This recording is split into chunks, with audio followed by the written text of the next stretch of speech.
लक्ष्मीच्या पावलामध्ये काम करणारा आपला सगळ्यांचा लाडका अद्वैत म्हणजेच अक्षर कोठारी तुम्हाला माहीतच असणार। याआधी त्याने स्वाभिमान या मालिकेमधून भरपूर नाव कमवलं। स्वाभिमानी मालिका भरपूर गाजली, परंतु काही वर्षानंतर या मालिकेने प्रेक्षकांचा निरोप घेतला। आता अक्षर सध्या लक्ष्मीच्या पावलांनी या मालिकेमध्ये अद्वैतचा रोल प्ले करत आहे। ही मालिका सुद्धा भरपूर गाजत आहे आणि लोकांना अद्वैतचे काम म्हणजेच अक्षरचे काम भरपूर आवडत आहे। अक्षरच्या लुकमुळे तो भरपूर प्रसिद्धीस आला। त्याची ॲक्टिंग व दिसायला सुंदर असल्यामुळे त्याने लोकांच्या मनावर लवकरच राज्य केले। परंतु अक्षर इथपर्यंत कसा पोहोचला, त्याची लव्ह लाईफ व त्याची फायनान्शियल लाईफ कशी होती, चला तर आज जाणून घेऊया। अक्षरचा जन्म सोलापूर जिल्ह्यात 1987 साली झाला।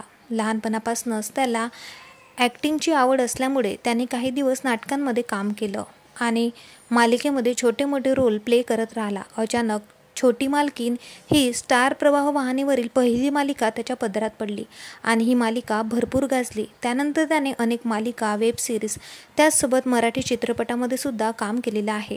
त्यापैकी त्याच्या मालिका आहेत कमला, लक्ष्मीच्या पावलांनी, चाहूल, मुंबई डायरीज आणि छोटी मालकीन, त्याचसोबत स्वाभिमान।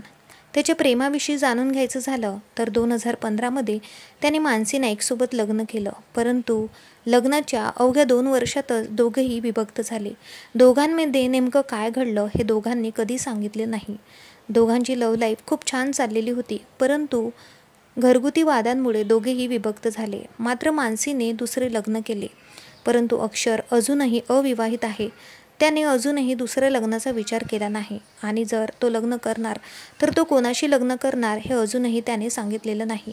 स्वाभिमान या मालिकेमध्ये काम करत असताना पूजा बिरारी सोबत त्याचे नाव जोडले गेलेले होते। दोघांमध्ये खूप छान फ्रेंडशिपसुद्धा आहे, मात्र ते दोघे लग्न करणार की नाही हा आता मोठा प्रश्न आहे। मानसी नाईकने दुसरे लग्न केलेले आहे, मात्र आपला सगळ्यांचा लाडका अक्षर लग्न कधी करणार हे अजूनही त्याने सांगितलेलं नाही। अक्षरचं करिअर सध्या उत्तम सुरू आहे। त्याची मंथली सॅलरी 40,000 आहे। त्याचं फायनान्शियल स्टेटससुद्धा खूप छान आहे। तुम्हाला सुद्धा अक्षर आवडतो का? मला कमेंट करून नक्कीच सांगा। भेटूया परत। धन्यवाद।